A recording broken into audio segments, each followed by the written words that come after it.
हमारे में प्रॉब्लम है कि हमारे यहाँ पे लोग ना लिटरली ले लेते हैं जो बोला गया है, बट उन्होंने हाँ वो भी समझाने के लिए उन्होंने बोला है।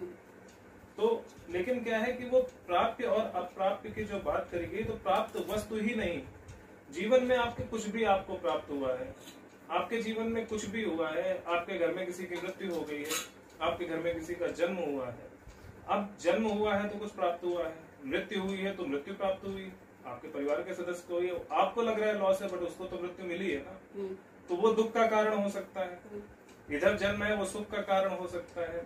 लेकिन जो स्थिर बुद्धि वाला व्यक्ति होगा वो उस शुभ, जिसे वो शुभ समझता है जन्म, उससे ज्यादा खुश नहीं होगा, और जिसे वो अशुभ समझता है मृत्यु, उससे वो ज्यादा दुखी नहीं होगा।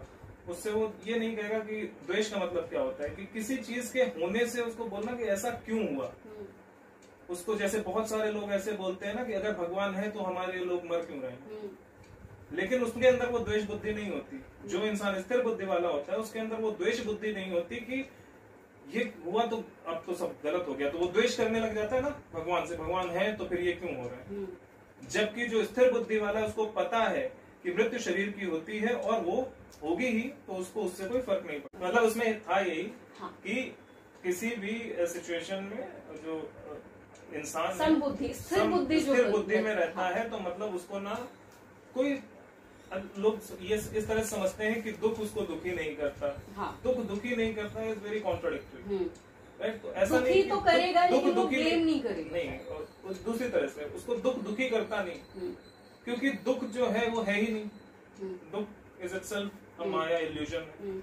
तो दुख नहीं, उसको सिचुएशन दुखी नहीं करती, और उसको कोई भी सिचुएशन सुखी नहीं करती। क्यों? क्योंकि उसकी बुद्धि स्थिर है, तो उसको ये नहीं लगता है कि ये जो सिचुएशन है खराब है, क्योंकि उसको ये नहीं लगता कि सिचुएशन खराब है, इसलिए उसको दुख नहीं होता। उसको ये नहीं लगता ये सिचुएशन अच्छी है, उसलिए बहुत ज्यादा खुश नहीं होता।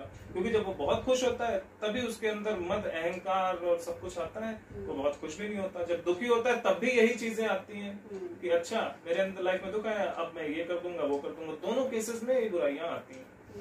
तो वो जब स्थिर हो जाता है तो उसको किसी भी सिचुएशन से दुख नहीं होता, ना ही किसी सिचुएशन से ज्यादा खुशी होती है। ह्यूमन फीलिंग जो बॉडीली होती है उतनी उसको महसूस होती है, बट वो आगे निकल जाता है। उसके बाद वो मनुष्य होता है स्थिर बुद्धि वाला, वो किसी से द्वेष भी नहीं करता, उस सिचुएशन से द्वेष नहीं करता, राइट। इसमें द्वेष का मतलब ये बोला कि उस सिचुएशन से द्वेष नहीं करता। जैसे लोग बोलते हैं मर गए तो मरने में बड़ा, और लोग वो करने लग जाते हैं, बताओ हमारे यहाँ तो ये